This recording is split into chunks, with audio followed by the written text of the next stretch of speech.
Jumejn biss wara l-attakki terroristiċi fi Brussell iltaqa' il-Kunsill tal-Ministri tal-Ġustizzja u l-Intern li qablu fuq dikjerazzjoni konġunta ta' xar punti biex ikun miġġieled it-terrorizmu. Fil-laqgħa li saret ftit il-bogħod mill-istazzjon ta' Malbek, il-Ministri ingħaqdu f'kundanna għall-attakki ta' min jistmerrhom kontra nies ċivili u innoċenti.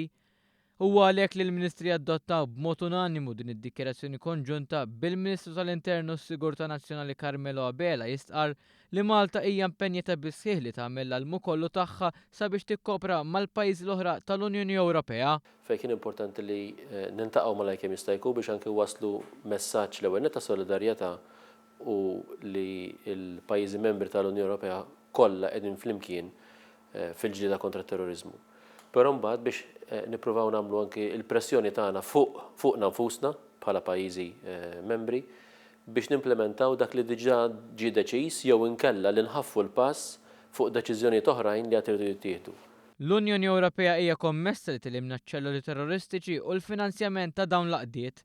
Id-dikjerazzjoni konġunta titratta diversi temi ta' kif dan il-fenomenu jista' jiġi eliminat. Tibda billi tgħid li ser jiżdiedu aktar l-isforzi nazzjonali konġunti biex jiġu investigati b'mod urġenti in-netwerks involuti fl-attakki ta' Pariġi u Brussell u netwerks oħra simili.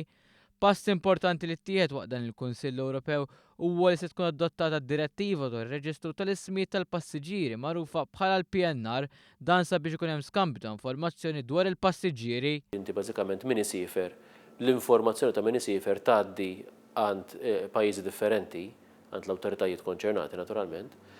Dinja ilha tiġi diskussa, kien hemm żmien fejn kien hemm ħafna li fosthom il-Parlament Ewropew li kien aktar qed jagħti każ lill-protezzjoni tad-data tal-persuni milli li jkun hemm il-qsim tal-informazzjoni minħabba raġuni ta' sigurtà. Dikjarazzjoni li ġiet maqbula tgħid li jsir dak kollu possibbli biex f'April ta' din is-sena din tidħol fis-seħħ u tibda titħaddem. Il-ftehim jinkludi wkoll il-ħidma sabiex tkun finalizzata leġiżlazzjoni dwar il-ġlieda kontra t-terrorizmu u l-fruntieri taż-żona Schengen. Dan il-Kunsill Straordinarju kommetta ruħu li jappoġġja bisih il-ħidma tal-Grupp kontra t-terrorizmu b'mod partikolari billi f'qasir żmien ikun hemm pjattaforma dedikata għal qsim tal-informazzjoni b'mod immedjat.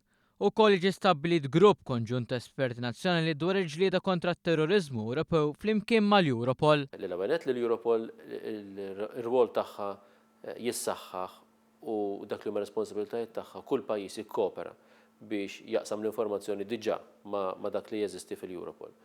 Però issa donnu tinħassi l-ħtieġa wkoll li jkollhom aktar nies li jaħdmu direttament issa fuq dak li seħħ counter terrorism u li dawn il-persuni jkollhom il-laqgħat tagħhom, ikollhom anki il-kuntatti mal-counterparts tagħhom fuq livell Ewropew.